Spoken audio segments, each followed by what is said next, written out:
जय जगन्नाथ जय मातारिणी Rajendra sir creation आउ एक नूतन अध्याय को आपण मानक स्वागत। सतरे मु आज एक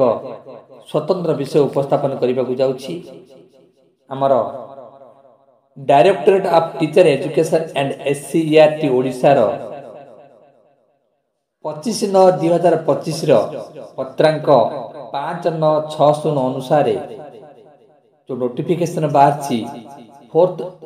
monthly cluster level meeting fourth MCM रो कौन कौन कंटेंट अच्छी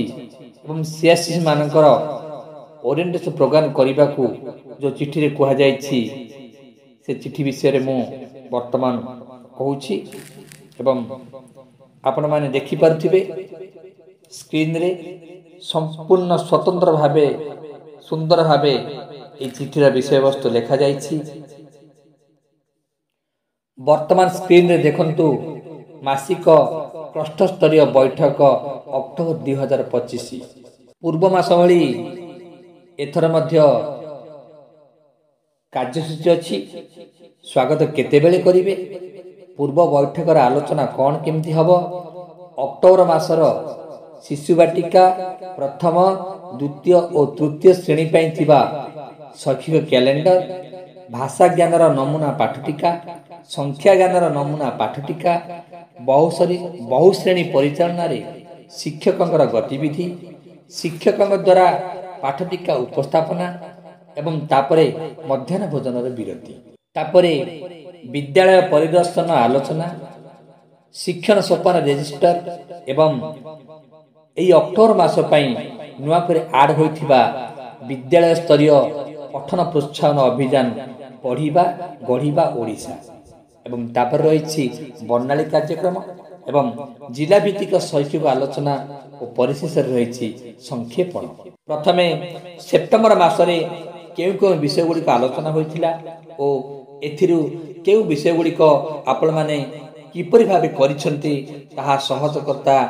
जन जन करी समस्त प्रतिभागी मानकु प्रश्न पचारिबे एवं तापरे विस्तृत भाव में आलोचना हेबो अक्टोबर मासर शैक्षिक कैलेंडर उपरे। एई मासरे शिक्षण फलाफल गुड़िक कौन कौन अच्छी एवं एई मासरे भाषा और गणित पई केउ शिक्षण फलाफल नेले बहुश्रेणी परिचालना सहज रे होई परिबो से विषय रे सुंदर भाव में वर्णना अछि। तापरे कंटेंट रे अछि शिक्षक मान द्वारा बहुश्रेणी पाठटिका प्रस्तुति, भाषा ज्ञान पई 90 मिनिट योजना प्रस्तुति, तापर दलगत कार्य, दलगत उपस्थापना और आलोच्य प्रश्न, तापरे विद्यालय परिदर्शन और विद्यालय परिदर्शन आलोचना रे केउ केउ चेकलिस्ट आधार रे पर्यवेक्षण करा जिवो ताहा मध्ये उल्लेख अछि। तापरे शिक्षण सोपान रजिस्टर किपनि पूरण करिवे, स्टार चिन्ह काहाकु देबे, प्लस चिन्ह काहाकु देबे एवं त्रिभुज चिन्ह किपरि देबे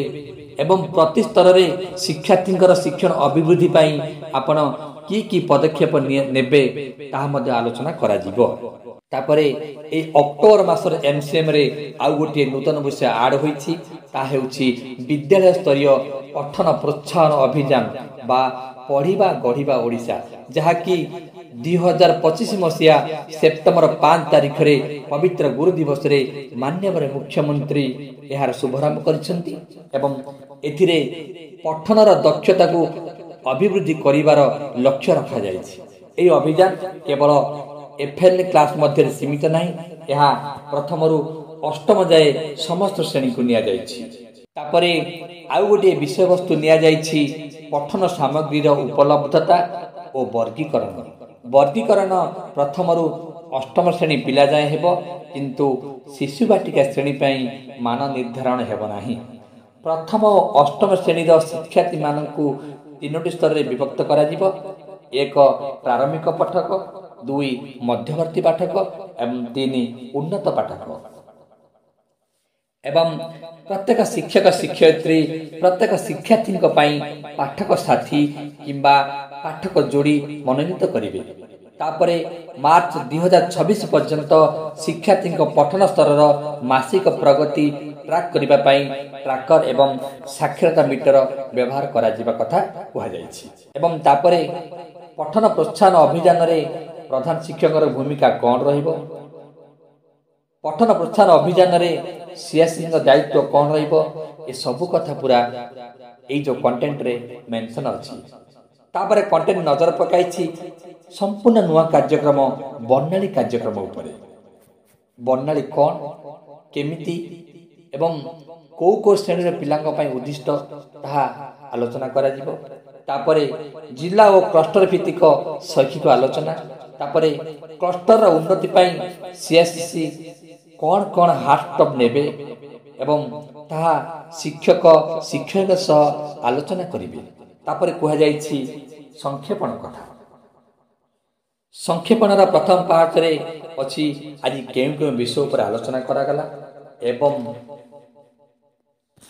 ये जो आलोच्य विषय गुड़िक मध्यरु आपणक विद्यालय रे केउ कार्यकारी करिवे परिशेष रे धन्यवाद प्रदान पूर्वक एई चतुर्थ एमसीएम को विराम देवा कथा कुहा जाइछि आज रे कंटेंट रे परिशेष रे मो समस्त को एतिकी जणाइबा को चाहे मो स्वल्प ज्ञान रे मु एई जो फोर्थ एमसीएम रो कंटेंट को उपस्थापन करिछि जदि किछि त्रुटि रही थाए ताहले आपण माने निज निज गुण रे क्षमा देबे आ जदि आपण माने को कानी चाहे भलो लागि थाए ताहले निश्चय लाइक कमेंट और शेयर करिवे एवं नुआ कर जदि मो चैनल को आछंती ताहले ए चैनल टी को सब्सक्राइब करिबा को केबे मते भूलिबेनी पुनश्च धन्यवाद सह सीआरसीसी राजेंद्र कुमार विषयी बोरसिंह क्लस्टर ब्लॉक सरोडा जिला गंजाम धन्यवाद धन्यवाद धन्यवाद।